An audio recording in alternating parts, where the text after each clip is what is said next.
कई पेशेंट्स को बाल शुरू हो जाते हैं बिकॉज फैमिली हिस्ट्री होती है। पेरेंट्स में मदर फादर हेयरी होते हैं तो वो जेनेटिकली बच्चों में भी आ जाता है। कई बच्चों को बहुत होते हैं बट वी डोंट नो कि कारण क्या है। बट अगर 3 साल के बाद लगता है कि वो पीरियड स्टेबल नहीं हुए, वो इरेगुलर हैं, 3-3 महीने नहीं आते हैं, तो उनका हार्मोनल चेकअप कराना बहुत ज़रूरी है। ट्रीटमेंट जनरली लेज़र ही होता है। लेज़र की सेटिंग्स होती हैं ताकि जो बाल आए हैं उनको हम बर्न कर दें, तो उससे एटलीस्ट हमारी रिडक्शन हो जाती है। पीरियड्स के शुरू होने के 3 से 4 साल बाद ही हमें हार्मोन वो लेज़र शुरू करना चाहिए, क्योंकि हमने वेट करना है कि बच्चों के हार्मोन स्टेबलाइज हो जाएं उसके बाद। इनफैक्ट जितने मोटे बाल उतना रिजल्ट अच्छा है, बिकॉज जितना काला बाल लेज़र उतना उसको पकड़ लेता है। So it is more effective in people with darker hair. बाहर से काटने से आप बालों की रूट्स को नहीं टच कर रहे तो वो बाल खराब नहीं होंगे। अगर आप कॉन्स्टेंटली उनको वैक्स प्लग थ्रेड करोगे तो उनकी जो रूट है वो मोटी होती रहती है। नमस्कार, सेहतनामा देख रहे सभी दर्शकों का स्वागत। सबसे पहले गुजारिश, सेहतनामा को सब्सक्राइब जरूर करिए अगर अभी तक सब्सक्राइब नहीं किया है। सेहतनामा में एक बार फिर जानी मानी डर्मेटोलॉजिस्ट डॉक्टर मल्लिका सचदेव जी हमारे साथ हैं। उनसे आज बात करेंगे, चेहरे के बालों का समाधान जानने की कोशिश करेंगे। Welcome ma'am. Thank you. So young बच्चे खासकर ज़्यादा जूझ रहे हैं फेशियल हेयर से, तो फेशियल हेयर का क्या ट्रीटमेंट करना चाहिए आइडली? पहले तो फेस में हेयर आ क्यों जाते हैं, और उसके बाद क्या करना चाहिए? I think this question is very important कि आ क्यों जाते हैं, बिकॉज फिर वो ढूंढेंगे तभी हम उसका इलाज कर सकते हैं। अब कई पेशेंट्स को बाल शुरू हो जाते हैं बिकॉज फैमिली हिस्ट्री होती है, उनके फैमिली में रन करता है। सो उसमें कोई इंटरनली बच्चों को कोई बीमारी नहीं होती। सो बिकॉज पेरेंट्स में मदर फादर हेयरी होते हैं तो वो जेनेटिकली बच्चों में भी आ जाता है। सो एक तो वो कारण है। दूसरा होता है क्रिएटेड, जिसको आइट्रोजेनिक कहते हैं, जिसमें बच्चे स्टेरॉइड्स लगा के, गलत ऑइंटमेंट्स लगा के अपने फेस पे बाल उगा लेते हैं। उसमें हमें ट्रीटमेंट ऑब्वियसली उस हिसाब से करना है कि उनकी दवाइयाँ रोकनी है जो गलत लगा रहे हैं। तीसरा होता है हार्मोनल, जिसमें कोई ना कोई हार्मोन्स की प्रॉब्लम होती है। अब उसको ट्रीट करना, साइड बाय साइड कॉज ढूंढना और फिर उसका ट्रीटमेंट करना, वो थर्ड होता है। चौथा होता है इडियोपैथिक, जिसमें कॉज ही नहीं पता चलता कि क्यों हो रहे हैं। कई बच्चों को बहुत होते हैं बट वी डोंट नो कि कारण क्या है। अब एज इट इज़ ये ज़्यादातर प्रॉब्लम तो ऑब्वियसली गर्ल्स में ही होती है। सो यंग एज से हम बच्चों को देखने लगते हैं कि उनके पीरियड्स रेगुलर आ रहे हैं कि नहीं आ रहे हैं। अगर पीरियड्स में इरेगुलरिटी, पहले 2 साल पीरियड शुरू होने के बाद तो हम नहीं जज करते, बिकॉज हर बच्चे को 2-3 साल तो लग जाते हैं स्टेबलाइज होने में। बट अगर 3 साल के बाद लगता है कि वो पीरियड स्टेबल नहीं हुए, वो इरेगुलर हैं, 3-3 महीने नहीं आते हैं, तो उनका हार्मोनल चेकअप कराना बहुत ज़रूरी है, ताकि देखने के लिए कि उनको पॉलीसिस्टिक या ओवरीज में सिस्ट तो नहीं है जिस कारण ये ग्रोथ हो रही है और इरेगुलर पीरियड्स हो रहे हैं। उससे फेस पे पिंपल्स भी हो जाते हैं, तो वो सारा कुछ इसको पॉलीसिस्टिक ओवेरियन डिजीज़ या सिंड्रोम कहते हैं। अगर ये प्रॉब्लम हमें पता चल जाती है, PCOS, PCOD, हाँ, सो अगर हमें इसकी प्रॉब्लम पता चल जाए तो उसका इलाज साइड बाय साइड करना ज़रूरी है, क्योंकि अगर उसका नहीं करोगे तो लेज़र करने का कोई फ़ायदा नहीं है। ट्रीटमेंट जनरली लेज़र ही होता है। लेज़र की सेटिंग्स होती हैं ताकि जो बाल आए हैं उनको हम बर्न कर दें, तो उससे एटलीस्ट हमारी रिडक्शन हो जाती है। उसको लेज़र है रिडक्शन कहते हैं, रिमूवल नहीं कहते। रिडक्शन मतलब वो काफ़ी हद तक 80-90% बाल चले जाते हैं, थोड़ी थोड़ी बुरी बुरी बेबी हेयर्स रह जाते हैं, बट एटलीस्ट अब कॉस्मेटिकली बच्चा कंफर्टेबल रहता है। तो अगर बच्चे में कोई हार्मोनल इम्बैलेंस नहीं है तो लेज़र शुरू कर सकते हो। अगर हार्मोनल इम्बैलेंस है तो पहले इम्बैलेंस को ठीक करके फिर लेज़र शुरू करना है। कब शुरू करना होता है लेज़र, कौन सी एज राइट होती है, ये बहुत एक क्वेश्चन पेशेंट्स बहुत पूछते हैं। पीरियड्स के शुरू होने के 3 से 4 साल बाद ही हमें हार्मोन वो लेज़र शुरू करना चाहिए, क्योंकि हमने वेट करना है कि बच्चों के हार्मोन स्टेबलाइज हो जाएं उसके बाद। एक बार आपने ये सेटिंग्स कर ली, हर पेशेंट को 8 से 10 सेटिंग की ज़रूरत पड़ती है, तो जनरली रिजल्ट्स, अगर आप उसको उनमें कोई हार्मोनल प्रॉब्लम ना हो तो रिजल्ट्स परमानेंट रहते हैं।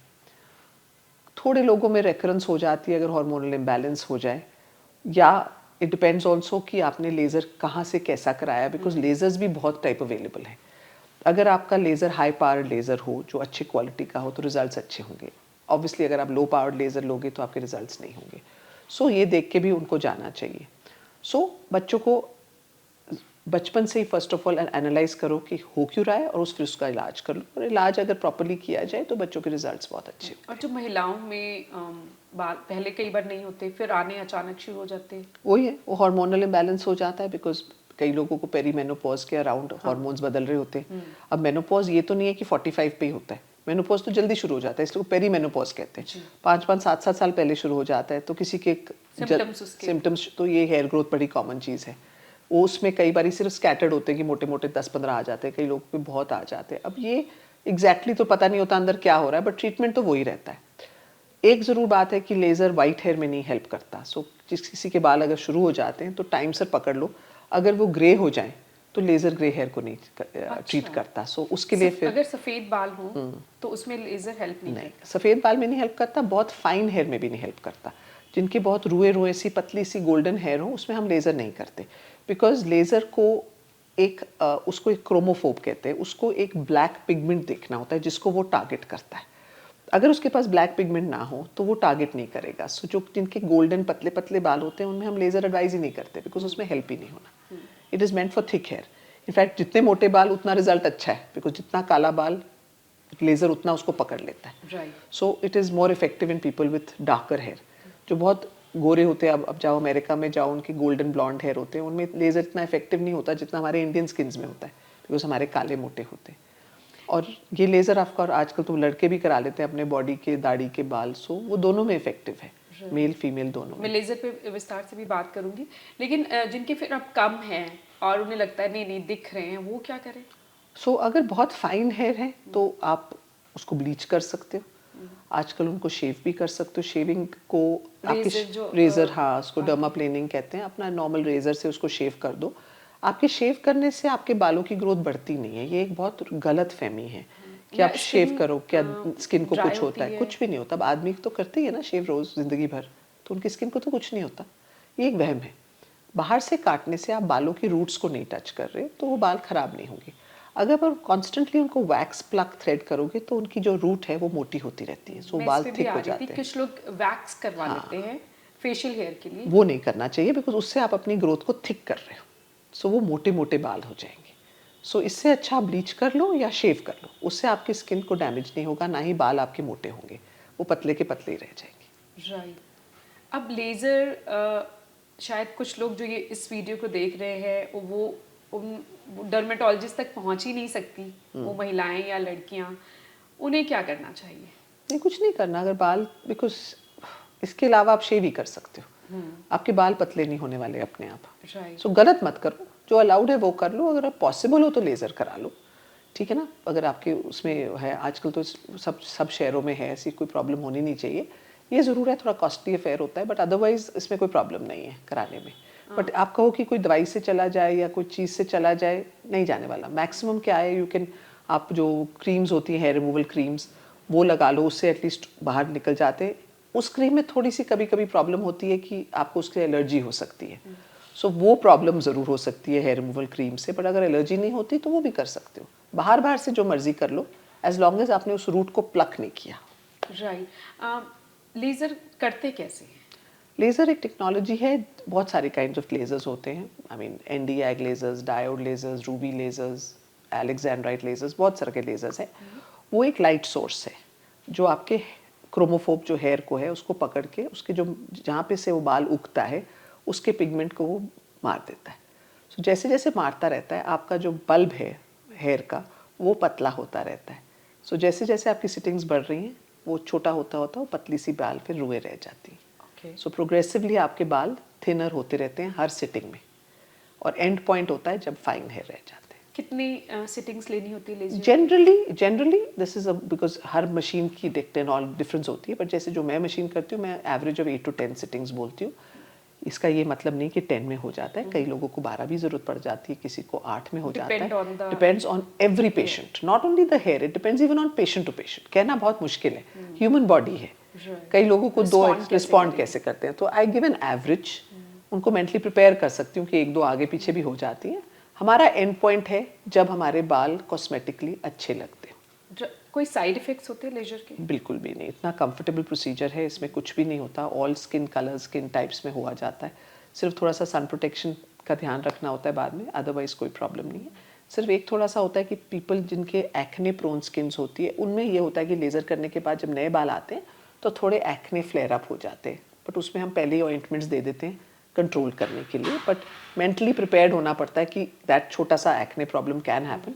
सब में नहीं, जिसमें एक्ने प्रोन लोग हों रफली खर्चा ऊपर नीचे ऑफ कोर्स हो सकता वो है, हर सबका पेशेंट वेरी करता है। That varies see depends on the technology अब that's difficult to say because area wise होता है there are people who give packages also there are people who don't give packages so I think that depends on the person whom you go to I don't want to say something because हर patient का हर doctor का अपना एक बनाया गया होता है डिपेंड करता है कि उनकी मशीन भी कितनी आजकल 2 लाख की मशीनें भी अवेलेबल हैं 60 lakhs की भी अवेलेबल हैं ठीक है ना तो ये आजकल बहुत लोकली भी बन रही हैं मशीनें सो ऑब्वियसली जिस बंदे ने अपने इन्वेस्टमेंट कम डाली है वो कम चार्ज करेगा जिनकी इन्वेस्टमेंट ज़्यादा है so that is difficult to say so I think that can only be spoken to with the doctor और वो जो पहले बेसन और सरसों का तेल वटना, और हाँ। वटना उबटन लगाया करते थे कि बाल कम होंगे, क्या नो वो दैट इज हेल्प करते हैं? नहीं आप देखोगे तो आप इनडायरेक्टली उपटन से क्या कर रहे हो आप बाल को प्लग कर रहे हो तो आप वो रोल जो आप करके कह रहे तोड़ना नहीं है उसको, आपने आप खींच खींचना रहे नहीं हो है। हाँ आप अपने बालों को स्टिमुलेट करके आप उनकी ग्रोथ को थिकन कर रहे हो जो आपने कहा कि वैक्स नहीं करना बिल्कुल है नहीं फेस सो पे, ये भी नहीं करना तो आपने उबटन करके भी खींचने नहीं है बाल। बिल्कुल अब ये एक छोटे जो बच्चे पैदा होते हैं ना तो मदर्स को लगता है कि माथे पे हैं तो उसको वटना करके निकाल दो आपको करने की ज़रूरत नहीं है वो जो बाल हैं उसको लैन्यूगो हेयर कहते हैं बेबी हेयर्स है वो अपने आप ही 4-5 साल में झड़ने हैं फिर जब वो हार्मोनल चेंज होगा 12-13 पे तो वो नए आने कि नहीं आने ये नहीं पता हमें तो आप इनको छेड़ाछाड़ी अब क्यों कर रहे हो जिन्होंने अपने आप ही चले जाना है आप छेड़ाछाड़ी करके उनको उल्टा स्टिमुलेट करके थिक ना कर दो एंड में जाके सो कुछ करने की ज़रूरत नहीं है वो बाल अपने आप झड़ते हैं वो बेबी हेयर्स होते हैं वो रहते नहीं हैं सो बच्चों को ये चीज़ें मत करो वो अपने आप झड़ जाते हैं इवन बैक पे हो जाते हैं बच्चों के गर्ल्स बॉयज़ के जब पैदा होते हैं तो उनकी बैक भरी होती है बेबी हेयर्स के साथ वो सब झड़ जाते हैं कुछ नहीं करना